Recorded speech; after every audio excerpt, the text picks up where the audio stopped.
ప్రతిరోజు పండగే. మీ పొలాలను లాగేసుకొని మిమ్మల్ని నడి రోడ్డు మీద పడేసినప్పుడు అప్పుడు మీకు ప్రతిరోజు పండగే. మీకు తినడానికి తిండి లేక నడి రోడ్డు మీద పడి అడుక్కుంటారే, అప్పుడు అప్పుడు మీకు ప్రతిరోజు పండగే. వచ్చి తప్పన కొట్టుకొని చదువుతావు నీకు మాత్రాడు ఏం సాధించారా మీరు?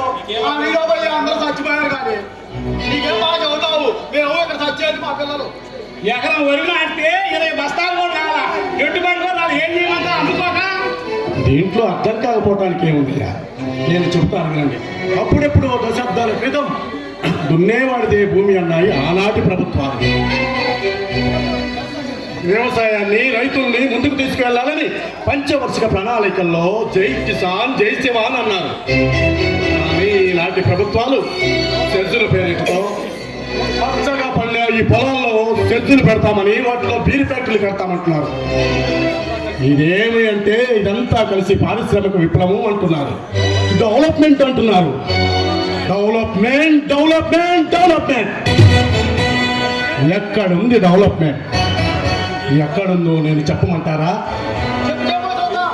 మీ పొలాలు లాక్కొని ఆ పొలాల్లో బీరు ఫ్యాక్టరీ పెడితే ఆ ఫ్యాక్టరీ గేటు దగ్గర మీరు వాచ్మెన్గా ఉంటారే, అప్పుడు ఉంటుంది ఆ డెవలప్మెంట్.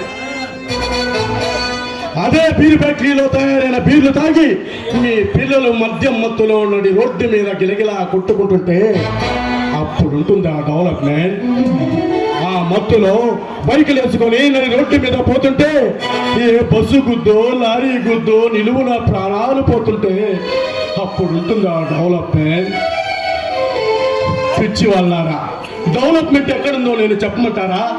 నేను చెప్పమంటారా? పెద్దవాళ్ళు ఉన్నారే, మీకు మీ పొలాలు ఇవ్వండి, ఎకరానికి 30 లక్షలు ఇస్తామంటున్నారు. చూడండి, వాళ్ళ బ్యాంకు బ్యాలెన్స్ పెంచుకోవడంలో ఉంది డెవలప్మెంట్, వాళ్ళ ఆస్తులు పెంచుకోవడంలో ఉంది డెవలప్మెంట్. ఇది మీకు అర్థం కాక పిచ్చి వాళ్ళలాగా తిరుగుతున్నారు.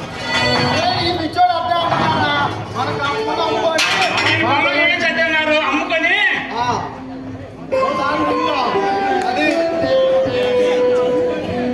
పిచ్చి, నేను పిచ్చివాడిని, నిజంగా నేను పిచ్చివాడినే, నాకు పిచ్చే. అప్పుడెప్పుడు భూమి గుండంగా ఉంటుందన్నందుకు నికోలస్ కోపర్నికస్ అనే శాస్త్రవేత్తని ఆనాటి ప్రభుత్వాలు అతను చెప్పింది నిజమని నమ్మక అతని నడి రోడ్డు మీద అతి కిరాతకంగా హింసించి రాళ్లతో కొట్టి కొట్టి మరీ చంపారు. అయినా ఈ దేశంలో మంచి చెప్పేవాడు, నిజం చెప్పేవాడు ప్రతి ఎప్పటికీ కూడా పిచ్చివాడే పిచ్చివాడే పిచ్చివాడే. అందుకే నేను కూడా పిచ్చివాడిని ఇలా రోడ్ల మీద పాటలు పాడుకుంటూ తిరుగుతున్నాను. పిచ్చివాడినే.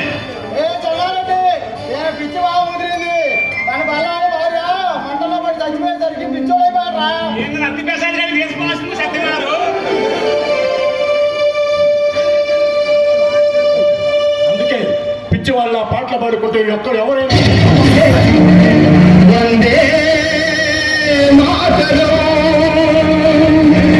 వందే మాతరం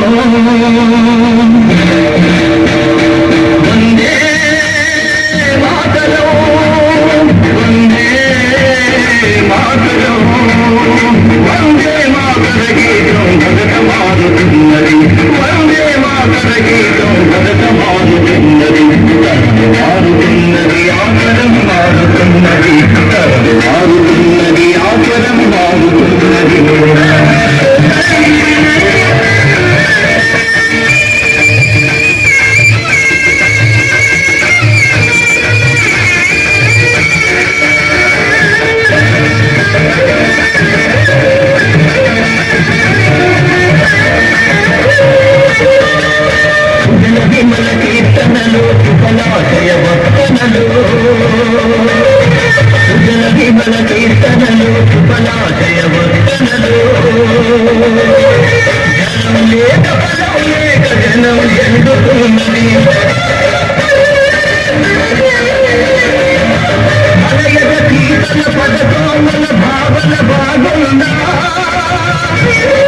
కంటి కంటి తెలియని మనిషి వదులుతున్నది.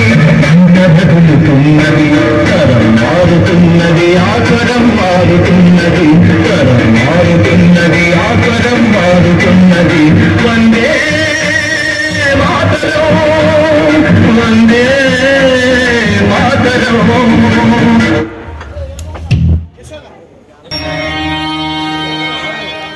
సరే అండి మేము వెళ్తున్నాం. వెళ్ళండి వెళ్ళండి వారికి పొలాలు ఇచ్చి మీ బతుకులు నాశనం చేసుకోండి. పెద్దన్నా, ఏంటి పెద్దన్నా, ఎప్పుడు చూసినా నీ గొంతులో ఏదో ఏదో దేశము కోపము అన్ని కలగాల్సి ఉన్నది వచ్చినట్టు ఉంటుంది. ఎందుకు పెద్దన్నా? ఇవన్నీ నీకు చెప్పిన అర్థం కావలే చిన్నమ్మ. అదేంటి పెద్దన్నా, ఎప్పుడు ఏదో ఒకటి పాడి డాన్సులు చేస్తూ ఎగురుతూ ఉంటావు. అసలు ఏంటో నాకేం అర్థం కావట్లేదు. నీకెవరు లేరా? నాకెందుకు లేరమ్మా, ఆ కటారి కృష్ణ గారి రౌడీజానికి బలైపోయిన బ్రతుకులమ్మా మావి, బలైపోయిన బ్రతుకులు. అయినా అవన్నీ నీకెందుకులేమ్మా. అమ్మా యశోదమ్మా, ఆకలిగా ఉంది తల్లి, ఒక్క ముద్ద అన్నం పెట్టమ్మా. నేను రోజంతా ఎక్కడెక్కడో తిరిగి చివరికి నీ ఇంటి దగ్గరకు వచ్చి ఎందుకు అన్నం అడుగుతానో తెలుసా? నిన్ను చూస్తే నా చెల్లెలు గుర్తొస్తుందమ్మా, నా చెల్లి గుర్తొస్తుంది. ఆ దుర్మార్గుల చేతిలో అన్యాయంగా బలైపోయిన నా చెల్లి నేను నీలో చూసుకుంటున్నాను తల్లి, నీలో చూసుకుంటున్నాను. ఏ నాటికైనా నీ రుణం ఎలా తీర్చుకోవాలో నాకు అర్థం కావట్లేదు తల్లి, అర్థం కావట్లేదు. మన ఇద్దరి మధ్య రుణాలు ఎందుకులే పెద్దన్నా. మర్చిపోయిన మాటల్లో పడి సాయంత్రం పాయసం కూడా చేస్తాను, వచ్చి మర్చిపోకుండా తినేసి వెళ్ళు, సరేనా? తప్పకుండా అమ్మా, తప్పకుండా. సరే పెద్దన్నా. నిండు నూరేళ్ళు చల్లగా ఉండు తల్లి. అమ్మా సాయంత్రం వస్తాను, మర్చిపోకుండా అటుకులు పాయసం చేస్తావు కదూ? చేస్తాను పెద్దన్నా. సరే, జాగ్రత్త. సరే అమ్మా, ఆ. సరే.